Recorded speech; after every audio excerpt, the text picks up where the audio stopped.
like, okay, we fixed that bottleneck, and then, oh, there's another one, right, in another spot, right? And so it wasn't always the same problem, but it was these growth problems that are, they call them good problems, and they are good problems to have, but they're still problems, right? Ladies and gentlemen, the tiny DevOps guy.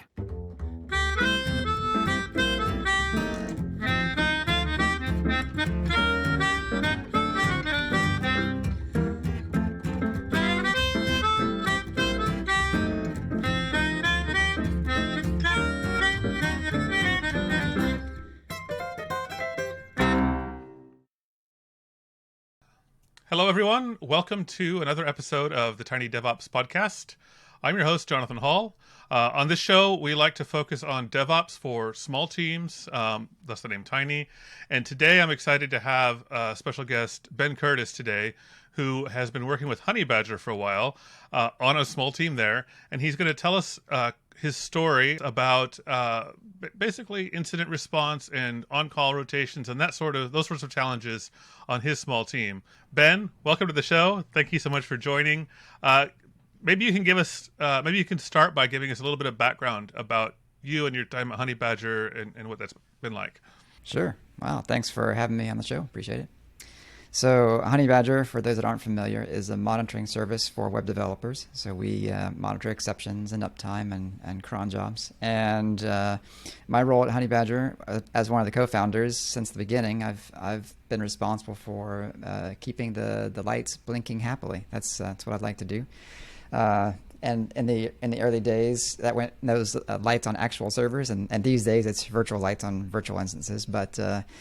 But yeah, I really enjoy building fun tech solutions and dealing with the ops side, and that's kind of what keeps me going every day. Really good. So how long have you been with Honeybadger then? Since the beginning, right? Yeah, since the beginning. So we launched about 9 years ago. Okay. And when you started, I don't know, was it just you and a small set of people? What did it look like, say, for the first year? Yeah, so for the first, several years, there were just 3 co-founders. So we had Star and Josh and me, and we're all Ruby on Rails developers by background, and we'd worked together before doing various kinds of freelancing projects, and we all just dove in and started writing whatever code needed to be written, and to me fell all the responsibilities for getting the servers set up and handling all the ops stuff. And so in the early days, it was really just one server. We started at a leased facility where we just leased a server, and I remember I think it was about $75 a month, and we weren't sure that the startup was actually going to work, right? We weren't sure that people were actually going to pay for it, and so we didn't want to get all invested early on and having a bunch of resources. So we figured, well, we could put one server out there and put the web app, put the database, put the the Redis, all of it on one thing, and that worked great for quite a while actually. When did it stop working great? What changed?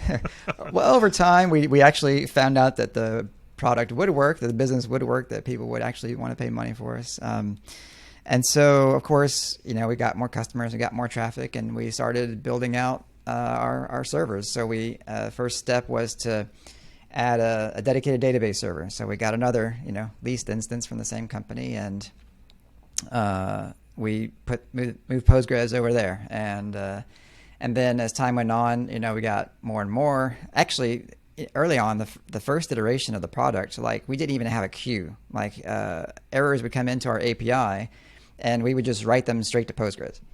And after a while, Postgres just couldn't keep up with the write traffic, and so we introduced a queue. So we started using a Sidekick, and that uses Redis as its store. And so then we added a couple servers for doing Redis stuff, and so that basically we had a nice 3-tier, your typical 3-tier architecture at that point. We had our web application servers, we had our database servers, and everything was going fine for quite a while. That lasted us a good while, and we would spin up new servers as the load increased.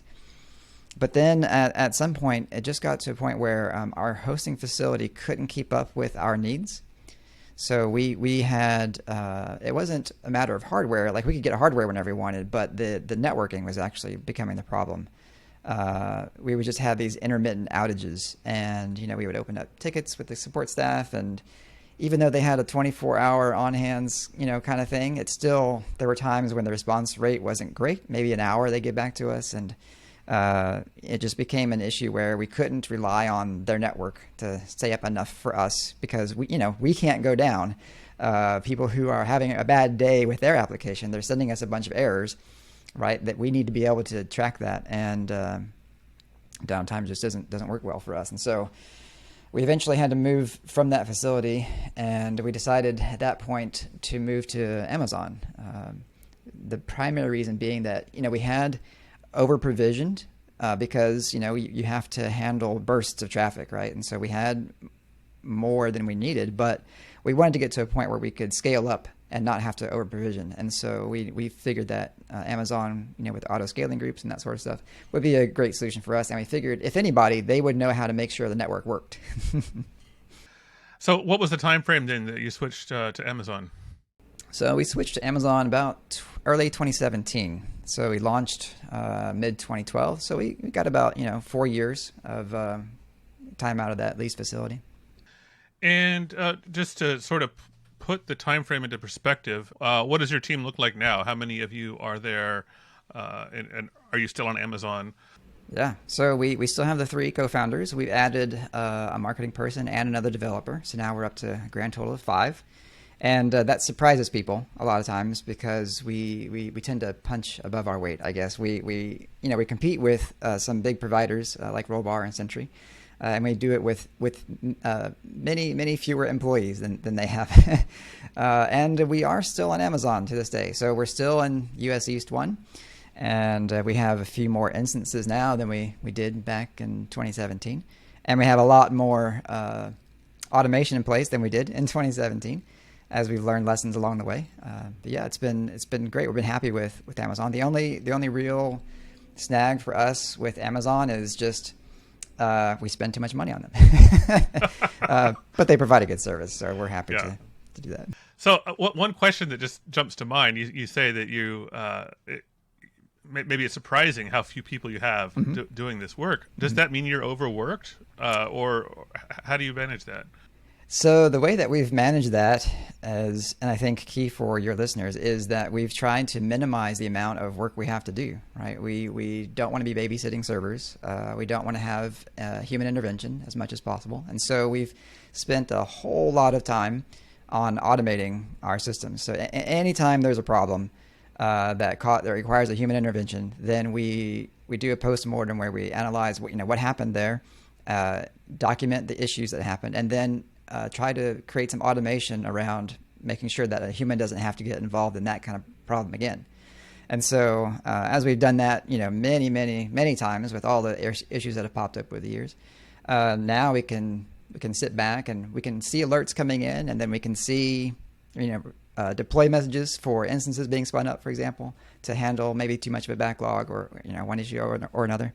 And so the automation is really the key, like being able to have robots doing the work so that we don't have to hire more humans to do it.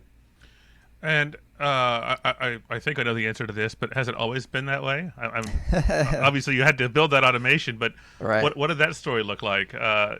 Well, so AWS did exist back when we launched Honey Badger back in 2012, and we chose not to go with Amazon when we first launched because we didn't want to take the time to really build a resilient system according to Amazon's requirements. Like, for example, if you're running an EC2 instance, there's no guarantee that instance is going to stay up, right? I mean, Amazon tells you, be prepared, right? The instance could be terminated for whatever reason, at whatever time. And you've got to be able to handle that. And in the early days, we didn't have the time to build the automation to handle that, like having an auto-scaling group that would automatically spin up an instance and automatically get the code that it needs, and et cetera, et cetera.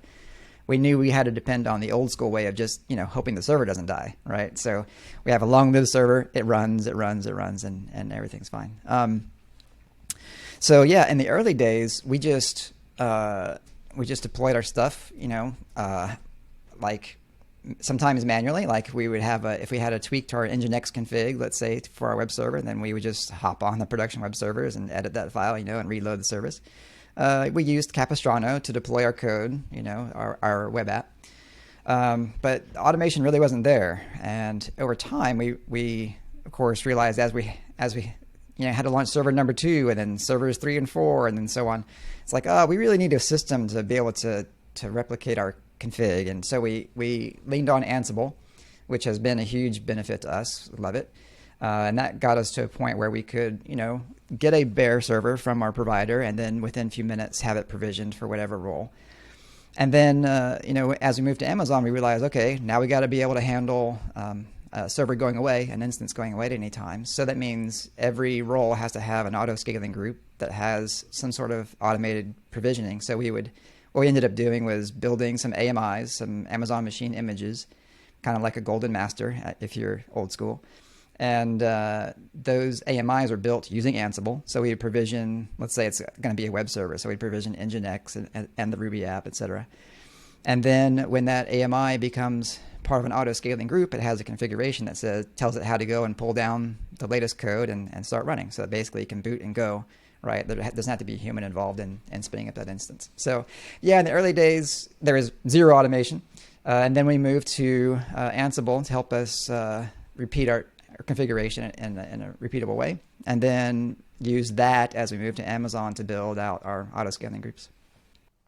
As the primary or perhaps only infrastructure person at Honey Badger, are you able to take holidays?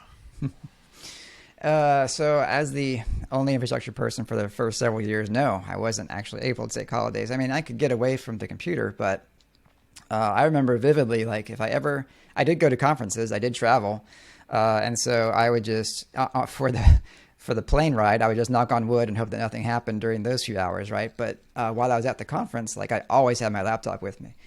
So there were conferences where I would miss a session, or in the middle of a session, just like all of a sudden have to respond to an issue and whip out the laptop and get to work, right? So that was not fun. Yeah, I if I were to go to advise myself, from 9 years ago, I might give myself some advice about maybe spending more money on automation ahead of time, earlier on, so that I wouldn't have as many years of doing that. But these days, since we have so few incidents, I get to take vacations now. I remember, I guess it was probably about not too long after the Amazon transition when I took my first extended multiple day vacation, and didn't even take the laptop. I still have my phone with me so that I could walk somebody else through. My co-founders are great in that they're technical, they can understand stuff, and so I can, push comes to shove, I can call them and say, hey, do this, run that, kind of stuff. We do have playbooks, so when there are things that go wrong, we of course have some documentation. Say, okay, check this thing and check that thing. And there was one I remember vividly. This one July 4th holiday, I actually decided, yes, I'm gonna take this day off. And Josh was on call that day, and poor Josh, of course, there was an issue on July 4th, like at 10 in the morning or something, and he and I were texting back and forth, and he was figuring reading the run books and seeing where there were gaps, of course, and so these days I get to take some good vacations, but in the early days, I was pretty much tied to the servers. I think the key on the vacation thing, if you haven't had the chance yet to write the automation, and maybe if you had, if there are things that can break or that have broken in the past, and you have documented them, I think having great playbooks is the next step you want to get to be able to take that vacation. To be able to have somebody who can, maybe it's a co-founder, maybe it's an employee, maybe it's just a friend. I have another entrepreneur friend that also runs a web app business, and he's doing it basically solo. And when COVID hit, he started to make some plans, like, well, if I end up in the hospital, who's going to take care of this, if something goes wrong? And so he and I have been friends for a long time, and so he asked if I would, dive in, and I said, sure, I was happy to do that on an emergency scenario. But, what he had done was, okay, if this happens, then go look, X, Y, and Z, right? And if that happens, then go look at A, B, and C. Like, he had these great run books, and, he and I sat down initially and just had like a 1 or 2 hour orientation kind of thing for me, so I could make sure I could SSH into the right boxes, and that I could see the things I needed to see. So I think if you're in that situation where you're that solo or maybe the only person responsible for ops, I think as you do work, as you do a thing, maybe you upgrade a package, the typical day-to-day stuff that you do or the problems you'll deal with. If you write step by step the things down that you did, then you can hand that to someone else and say, hey, here's what you do when you encounter this problem. And that helps quite a lot. Did you ever have, I don't know, this is kind of an off-the-wall question, but did you ever sort of have that adrenaline high when things were crashing and you were required to step out of that conference to do something? Did it make you feel important? Sort of like the Wild West cowboy coder guy? So that question went in a different direction than I was expecting. So have I felt that anxiety, that stress? Yes, terribly so. But did I feel important? No, I did not feel important. I felt like the whole business was going to fail and it was all my fault. I felt like the biggest idiot in the world, and I felt like anybody else could figure out this problem in 5 minutes. Why is it taking me 5 hours? And if I don't fix this, then I have to go find a real job. Those are the kind of feelings. When I was, so you might then say, well, when you were done, when you actually fixed it, did you feel important? No, I still, okay. I still felt like, oh, whew, glad I dodged that bullet. Like, and when's the next one going to happen?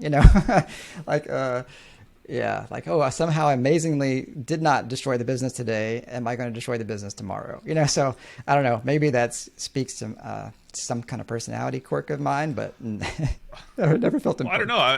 I don't know. The first thing that comes to my mind is that it speaks to you as a co-owner of the business rather than an employee who might get kudos from the boss when they fix something, if you know what I mean. Right. Some people, I think, do get sort of an emotional high when they're on the button trying to fix something. Yeah. But maybe it's not their butt on the line when that happens. Yeah, I can see that might be a difference, right? Yeah. You mentioned one of your other co-founders being on call that week. How did you handle, or how did you first set up this on-call rotation, and how did you balance that between the three of you, and I suppose more than that now? Yeah.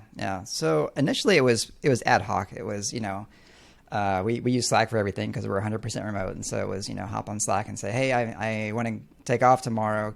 Who can be around, to watch the stuff, basically. And we would all get alerts. So, if there was a critical thing, then all of our cell phones would go off, and then they would just expect that I would handle it. And then we would hop onto Slack, and if I didn't handle it, then one of them would jump in.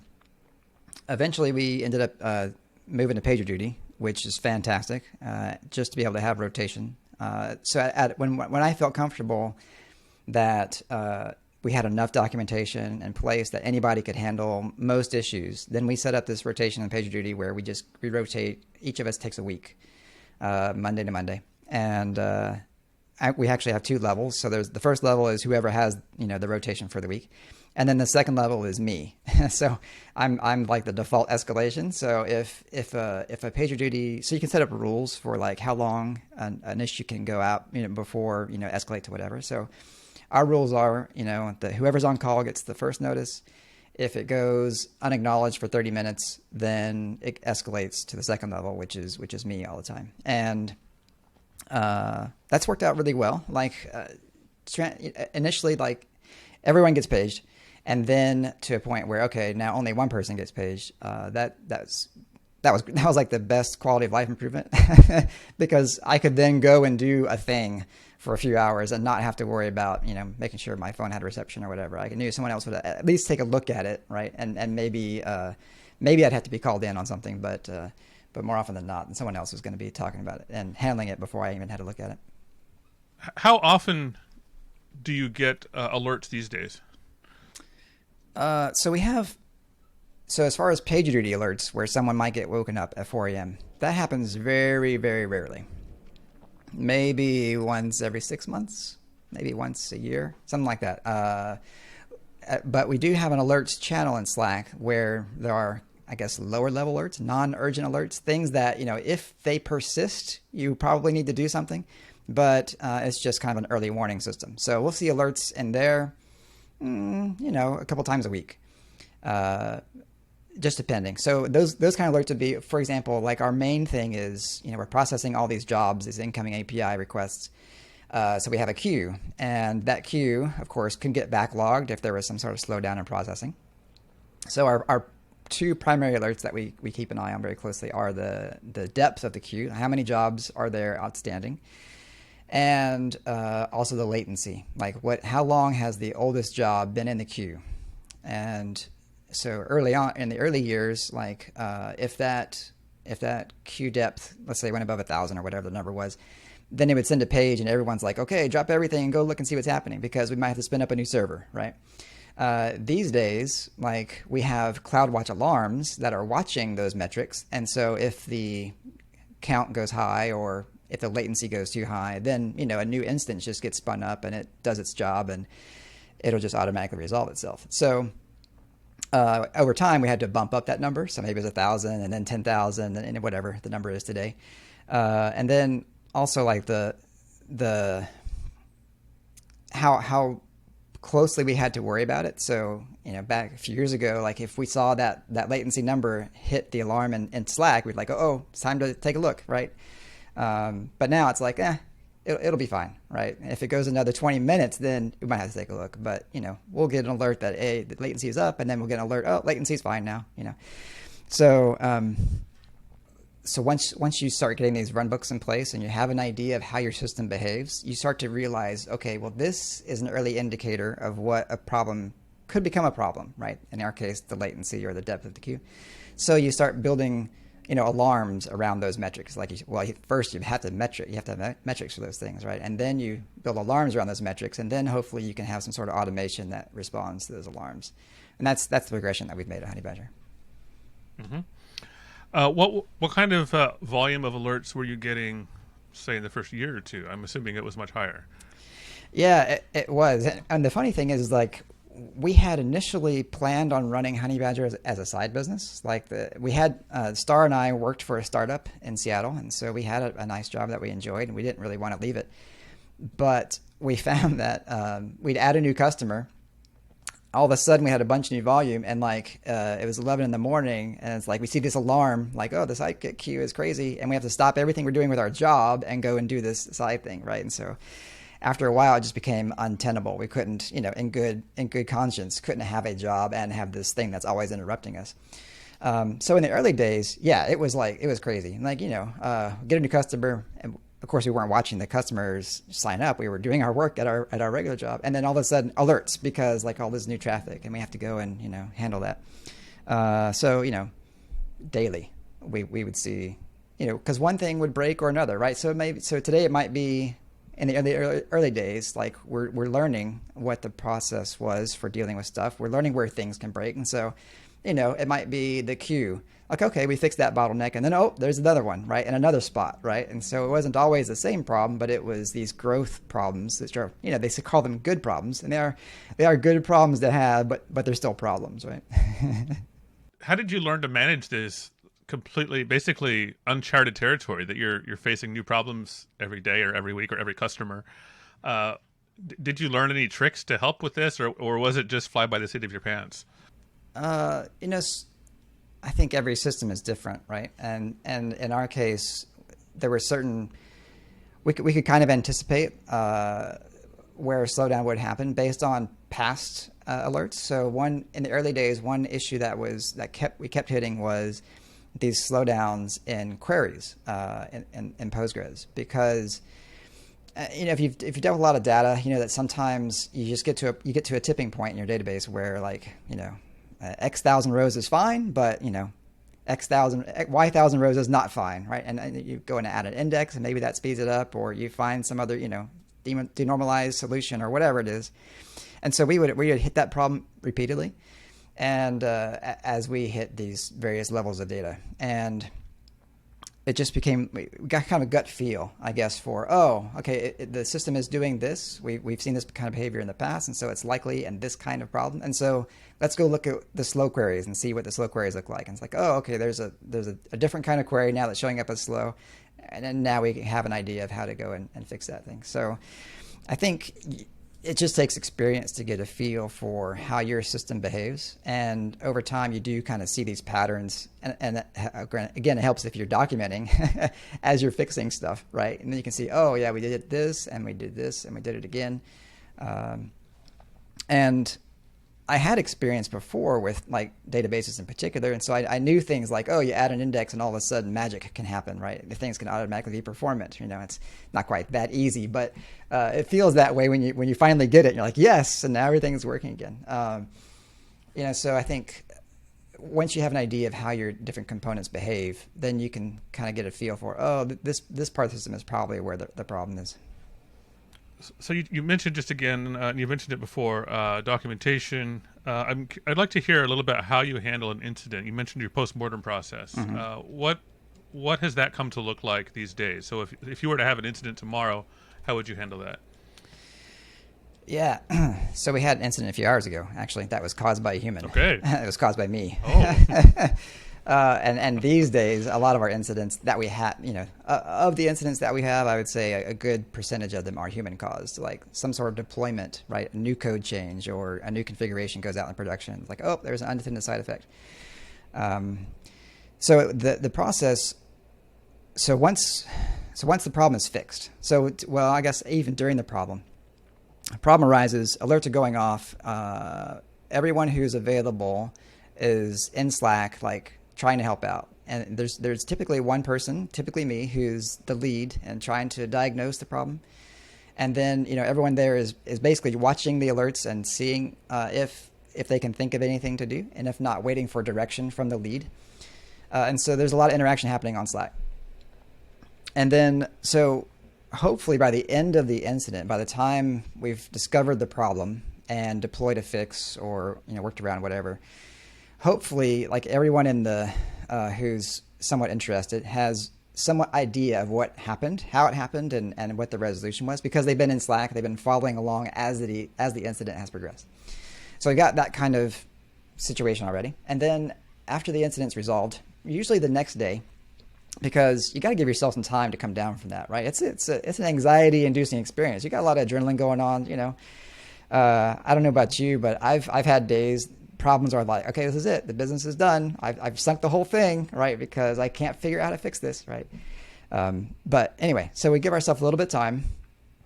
And then the next day, write up a postmortem.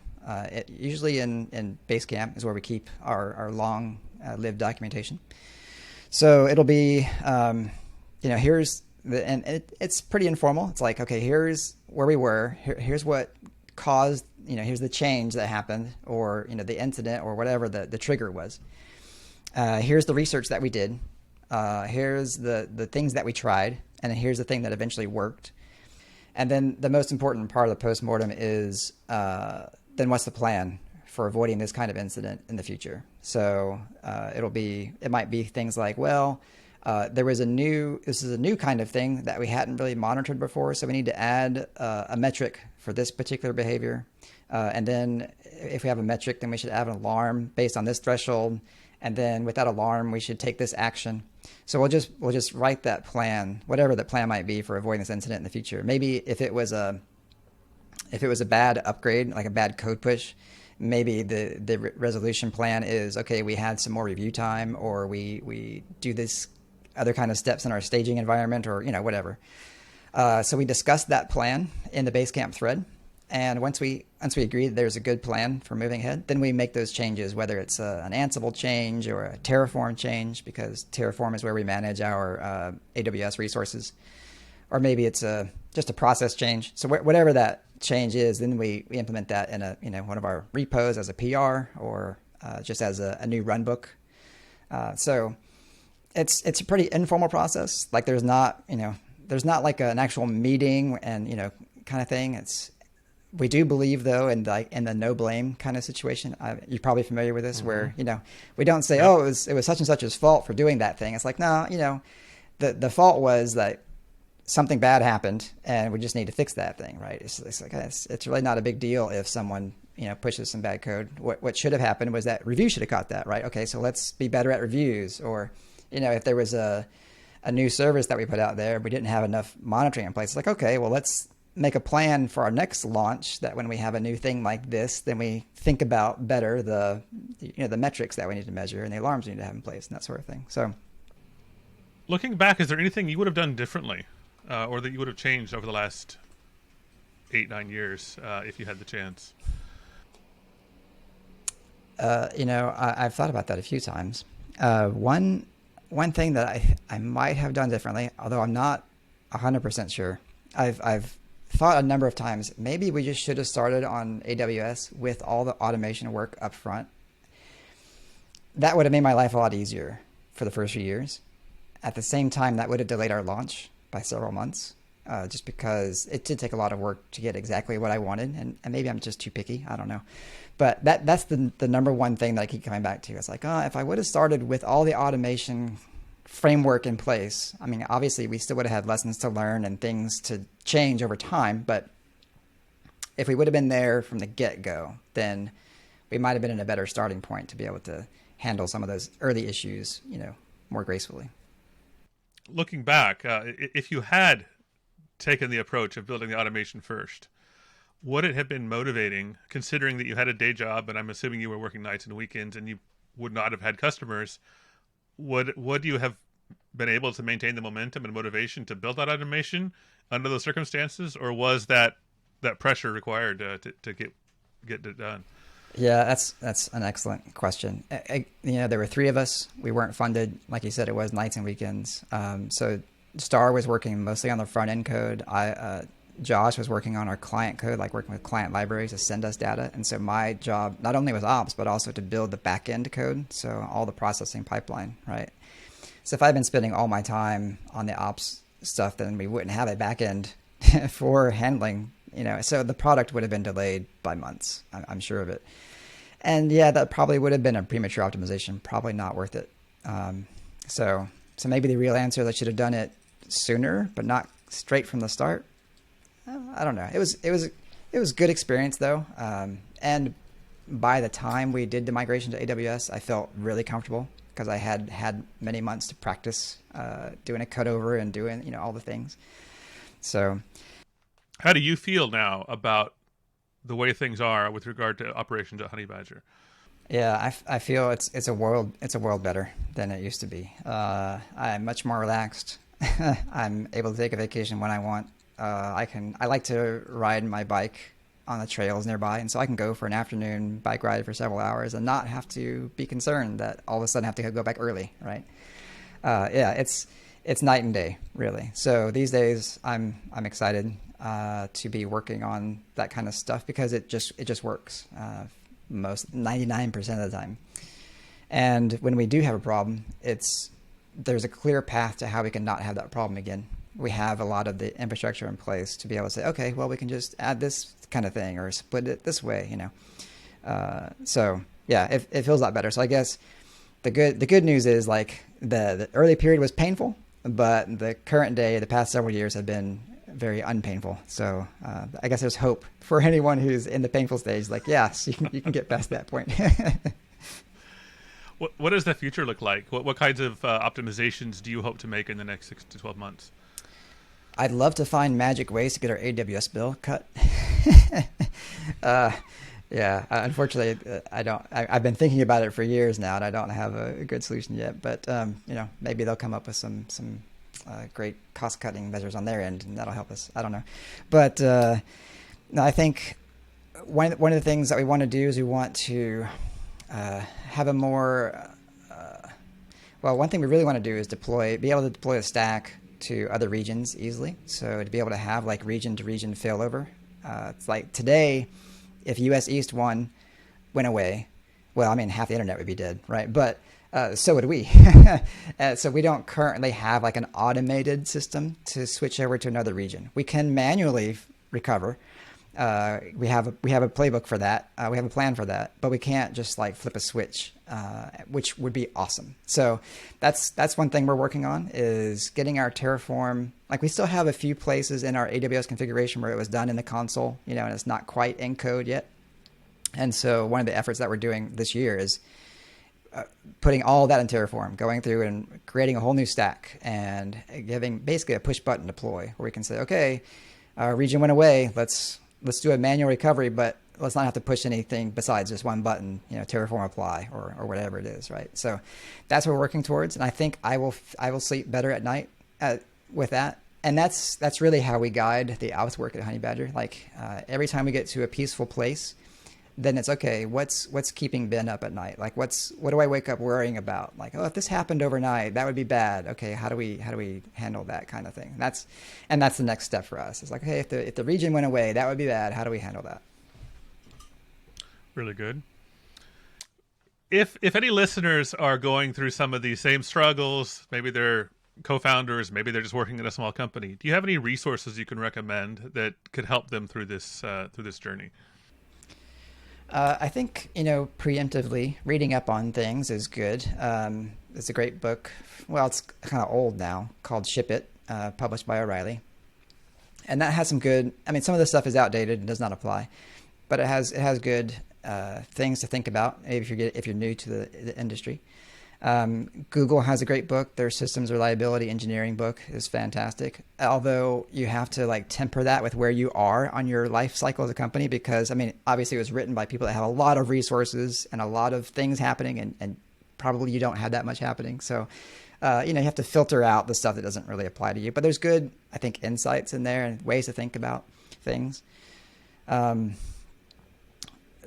great book, The Unicorn Project, is just kind of a fun read. Again, it gives you that, here's all the bad things that happen in big enterprises, right? But I think can give you some appreciation for maybe the smaller kinds of problems you do deal with. Kind of makes you feel better. And it's a fun narrative read. So you don't, go into that thinking, okay, I got to learn some stuff today. No, it's kind of interesting. And you learn some stuff along the way. And of course, Stack Overflow is a great place to be, right? Anytime you have an error. And I don't know. I think as far as resources go, I think a lot of just my experience from playing with Linux for a long, long time just comes into play. I get a kind of a feel for how stuff works, and it's a file descriptor limit kind of problem, right? You understand what that is when you play with it long enough. So I think probably the best thing to do is just play, learn stuff. If you hear about Ansible and you're like, what the heck is that? And then you learn what that is, and you're like, oh, well, let me go try it. Let me go play with that, right? As opposed to just reading about it or reading what someone else did with it. Go and set up an instance. Where I think even today, one of the best ways I spend my time is I spin up a bare instance on EC2 and I play with stuff and I try things out. I build a new Terraform thing to see how stuff works, right? And I build a new VPC and then I tear it down, and I only spend 5 pennies on it, right? I think that is, more than spending time in communities like Reddit or Discourse or whatever. I think spending time just playing with the technology and learning stuff that way is time well spent. Ben, how can people get in touch with you? Well, feel free to ping me on Twitter. I'm Stimpy on Twitter, STYMPY. Of course, people are welcome to reach out to me at email, ben@honeybadger.io. And I do hang out on Reddit from time to time in the Ruby and the Rails subreddits, so I might answer a question here and there. But I'm happy to answer DMs or mentions on Twitter. That's probably the best way. Okay, great. And if anybody here is looking for some error monitoring and so on, of course, Honey Badger is available. How do we find the best option there? Yeah, if you're running a web app, you definitely want to check out honeybadger.io. That is the place where you can get the most awesome exception monitoring on the planet. It's really focused towards developers. We want to have developers have a better day. We feel very strongly that our mission is to have great software for developers so that they can have a better experience with their work. And I think if you try Honey Badger and you see how it helps you deliver a better product and helps make your customers happy, I think you'll agree that it's a great product for that. And Ben, before we sign off, is there anything else you'd like to say? Well, thanks for having me. I really appreciate it. And for all those who are struggling with those heavy ops burdens and they're on their shoulders alone, I feel your pain. And do feel free to reach out to me anytime if you need some commiseration. Okay. Thanks so much, Ben. Thanks for listening, and I'll talk to you guys next time.